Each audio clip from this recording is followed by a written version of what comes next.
Hello, my name is Brittany. I was homeschooled all throughout school, and then I also homeschool my two daughters. They are in fifth grade and seventh grade this year.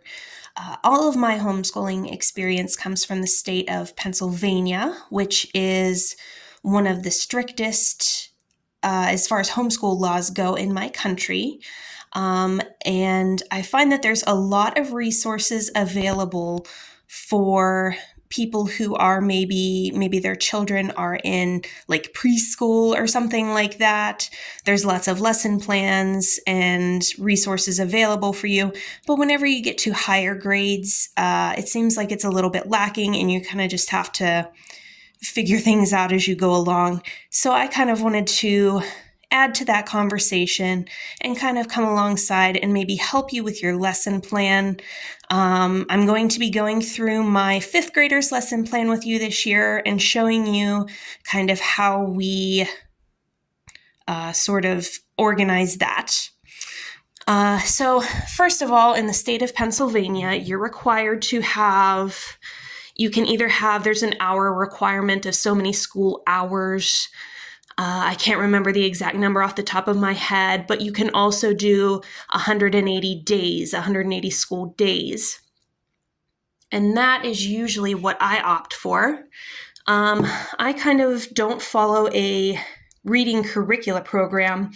I like to just kind of find books, especially ones that my kids would be interested in, but also some ones that maybe would stretch their reading skills a little bit. So this year with my fifth grader, we're going to be going through the Chronicles of Narnia. We started a little bit last year and we're going to be continuing with that. So I kind of, as a general rule, like to have them read about one chapter a day in a book. Like a chapter book. Otherwise, you get to the end of the year and your reading list would be all, Diary of a Wimpy Kid and stuff like that. You want to find them books that are age appropriate and kind of pushing their reading skills and kind of expanding their horizons in that way. So we're going to do a chapter every day in a chapter book. Now this year for my curriculum, I'm kind of mixing it up. I'm doing two different kinds of curricula. I'm doing rod and staff for my English, rod and staff for my spelling, and rod and staff for math. And these are pretty straightforward. With math in most curriculums, it's usually set up to where you have like one lesson a day that you're supposed to do. And it's the same with this. It's 170 lessons. You're required 180 days by my state's law. So you could have, one lesson every day in math, and then you could have a few days to play with if you need to like go back and kind of relearn a couple things that maybe they were a little foggy on, or maybe do some of the drills that they give you here or quizzes, things like that. So we're going to do one lesson a day in math. Very easy. With spelling, I believe with this spelling, I want to say there's 34 lessons altogether in this curriculum. Yes. So there's 34 weeks in this curriculum. 180 days. If you split it up doing 5 days a week, you end up with 36 weeks of school. So this is perfect. We could just do kind of like one lesson per week. And then again, have a couple weeks left over to kind of play with. In case, there's, maybe some lessons that they need to go back and relearn. Rod and Staff kind of breaks up their spelling curriculum for fifth grade into three kind of groups. So you have lesson 34, which is week 34, and then maybe on Monday you would do section A. And then on Tuesday you would do section B, and then on Wednesday you do section C or whatever. And then maybe at the end of the week you would give your kid a spelling test. So there's really only, a couple of days of the week that you need to do work in spelling, but my expectation is that every day of the week that my daughter would be studying her spelling list and learning these words. Then in English,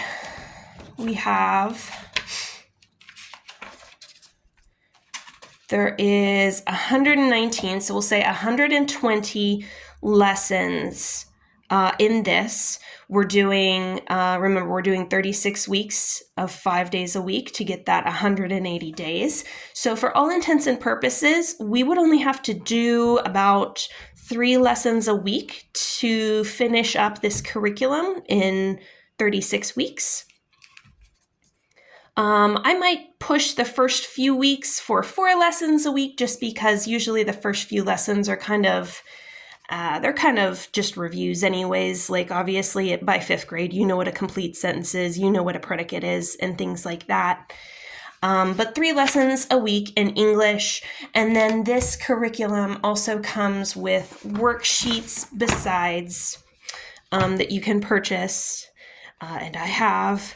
And these are good for if they're having trouble in a particular concept. There's not a worksheet for every single lesson, but it's still a good resource to have. So far it's pretty cut and dry. We have 1 lesson a day for math. We have 1 kind of overall spelling list for every week. And then 3 lessons a week for English. Now for history and science and health this year, I'm doing Abeka. Health is one of those things, I really don't care what curriculum I use. They're all kind of the same in my experience. They're going to teach you to eat healthy. They're going to teach you, that drugs are bad. They're going to teach you, things like that. They're going to teach you about exercise. You get that in most every health curriculum. So somebody actually gifted me this Abeka health curriculum, and I'm very grateful for it.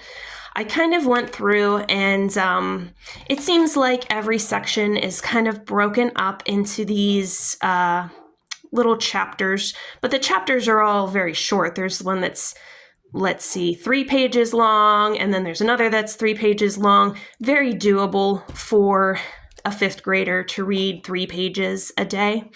So all in all, there's these little sections, and there's 26 of them in their health book. So very small book. What I'll probably do is I'll probably start off the year and just have her read 1 little section a day. So the first day we'll read Life in the Blood. And then the next day we'll read Your Hearty Heart. And then the next day we'll read Pathways Through Your Body, and so on, until we finish up this health book. I also have some worksheets for that, which we'll be doing possibly as we go. Possibly I might have her do a couple at the end. I don't go crazy with worksheets. I think as long as they're understanding the concepts, the worksheets and the quizzes and the tests and everything, especially with Abeka, because they can just sometimes go crazy with all the quizzes. As long as they're understanding the lesson, I'm not going to push it with all the quizzes and every single test and every single worksheet. But these are good if they're having trouble understanding a certain lesson.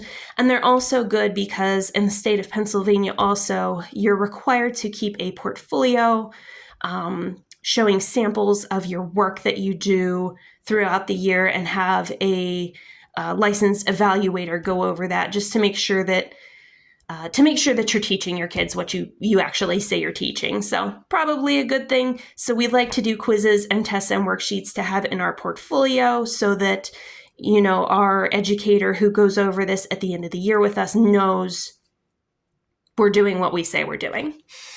So again, 26 lessons in this.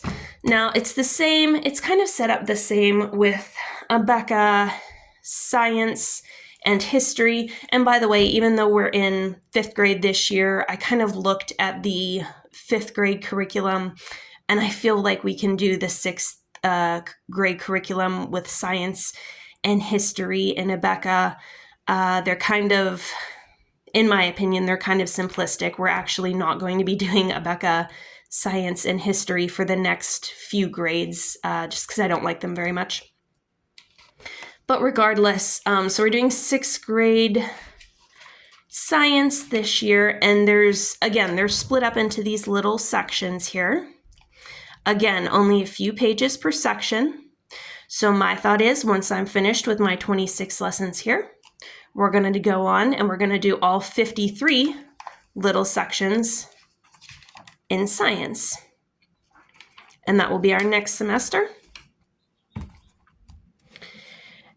And then when we're done with that, we're going to go on to history and geography. And there are a lot of sections in this, actually. There are 87 altogether, I counted. And so between the 26 days working in health, 53 days working in science, and the 87 days working in history, it's all going to come out to less than the 180 days that we need, which is great. Again, if we need to go back, if we need to review. Also, at the end of this book, I noticed that there is a section of like documents like the Declaration of Independence and the Gettysburg Address and things like that you can go over and learn with your kids. And we might do some of that some days.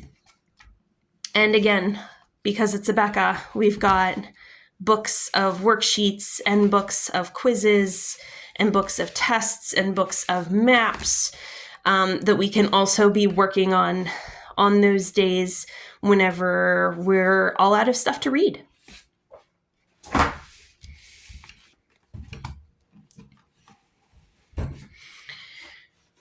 Now, as far as art goes, we're kind of not as structured with that. I got this book. It's called Art Masterpieces to Color, and it's 60 classical paintings. And we did some of these last year, and it's just kind of like just a little coloring book.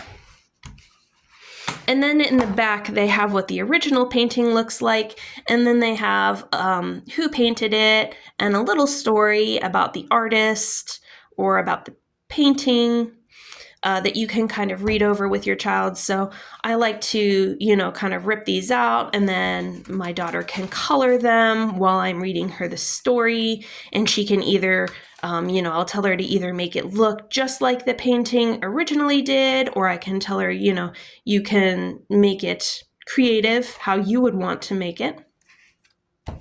And so that's a good little exercise there. We're going to hopefully finish this year. And by the way, I just got this book on christianbookdistributors.com. And then I also got her a sketchbook, and we're gonna, whenever we take like nature walks and things like that, I'll have them sketch things. We recently took a trip to like an arboreum, and she sketched some things there already. So that's kind of how I'm imagining my day structured. What's good for 5th grade is by this time, they're kind of getting a little more independent, so you don't have to hold their hand every second of every day. I got her a daily planner, and I kind of just wrote down what my expectations are for every day. So lesson 1, you need to get some math done. I'll mark out which problems I want her to solve. Lesson 1A in spelling, like we went over. So we're going to do week 1, lesson A on Monday, the first day of the week. Then I want you to study your spelling list. Then I guess we'll start with history. So we're going to do that lesson 1-1 in history. I'm going to give her an art sheet to color, and we'll learn about that lesson. She's got piano to practice. We're going to do chapter 1 in a Narnia book. We're going to do lesson 1 in English and an English worksheet, which seems like a lot, but the good thing about homeschooling is you can be flexible and you can do more on some days than on other days. So I work part-time, and I often work on Tuesday evenings. And then also we have piano lessons on Tuesdays. So Tuesday is a busy day for us. So you'll see that our Tuesday schedule is much, much shorter. So she's just going to do a lesson in math, study spelling. She's going to have her piano lesson. She's going to read that tiny little few pages in history, and she's going to read a chapter in a book. So you can kind of sparse this out however you want, whatever works for your schedule, just as long as you're getting stuff done every day and it all fits into your lesson plan. I like to, at the beginning of the year, kind of take just a sheet of notebook paper and just write out what a normal week would look like for us. For an example, after going through my books and seeing how many lessons are there and how many lessons per week I'm going to have to do in every single subject. And the good thing about this daily planner is that once I write this out, then it's up to her to check off the boxes. Obviously, I will be supervising. And then, it's up to her to, rip off the sheets and make sure that every day is done. In my opinion, this is really good for teaching personal responsibility. Again, like I said, you're still a parent. You still have to oversee this process. But I think it's going to be helpful. And it's good to bring your kid also in with you, alongside you, and bring them in on what we're doing every day and let them feel some kind of control and responsibility for their lessons. So I hope this was helpful to you. Please feel free to use whatever you feel is useful, and to ignore the things that may not be useful to you and your family. Maybe one of these days I'll get around to doing my 7th graders lesson plan for the year. But in the meantime, I hope you have a good day.